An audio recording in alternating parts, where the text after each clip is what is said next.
রোদে দেওয়ার ঝামেলা ছাড়াই সহজেই বানিয়ে নিন কাঁচা আমের আমসত্ত্ব।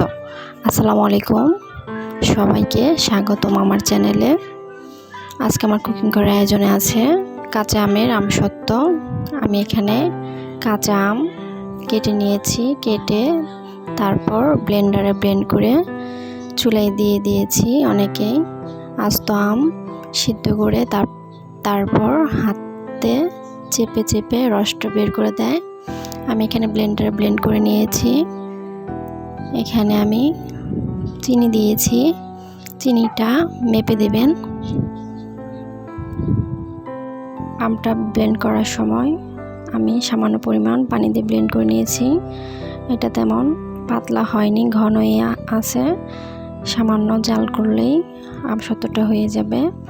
এখানে আমি লবণ অ্যাড করেছি আর দিয়েছি আস্ত পাঁচফোড়ন। পাঁচফোড়নটা আমি সামান্য তেলে গুঁড়ো করে ইউজ করেছি, এতে করে আমসত্ত্ব খেতে আরও বেশি ভালো লাগবে। চামচের সাহায্যে মিশিয়ে নিয়েছি। এভাবে মিডিয়াম আঁচে আমি 5 মিনিট রান্না করব, যেহেতু আমসত্ত্বটা তেমন পাতলা হয়নি, ঘনই আছে। কিছুক্ষণ জাল করার পরেই আমসত্ত্বটা ফুটে উঠেছে। এখানে আমি শুকনো মরিচ ভেজে গুঁড়ো করে নিয়েছি, এটাও আমসত্ত্বর সাথে মিশিয়ে দিচ্ছি। অনেকেই ঝাল খেতে পছন্দ করে না, সেক্ষেত্রে মরিচের গুঁড়োটা স্কিপ করতে পারেন। এখানে আমি 1 চামচের মতো বিট লবণ ইউজ করেছি। বিট লবণটাও আমসত্ত্বের সাথে মিশিয়ে দিলাম। যেহেতু আমি কাঁচা আমের আমসত্ত্ব করব, সেই জন্য এখানে আমি সামান্য পরিমাণ গ্রিন ফুড কালার ইউজ করেছি।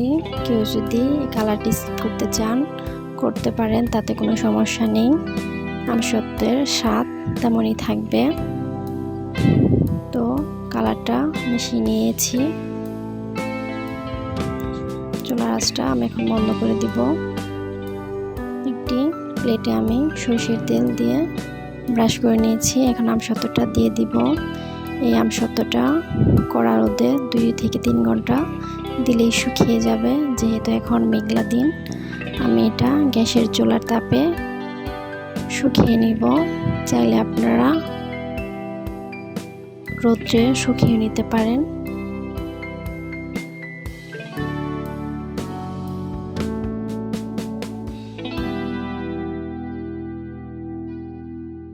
তো তৈরি হয়ে গেল কাঁচা আমের আমসত্ত্ব। এটা খেতে অসাধারণ, বাচ্চারা তো খুবই পছন্দ করে।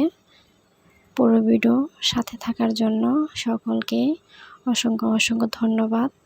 অন্যান্য ভিডিও দেখার জন্য আমন্ত্রণ রইল। আল্লাহ হাফেজ।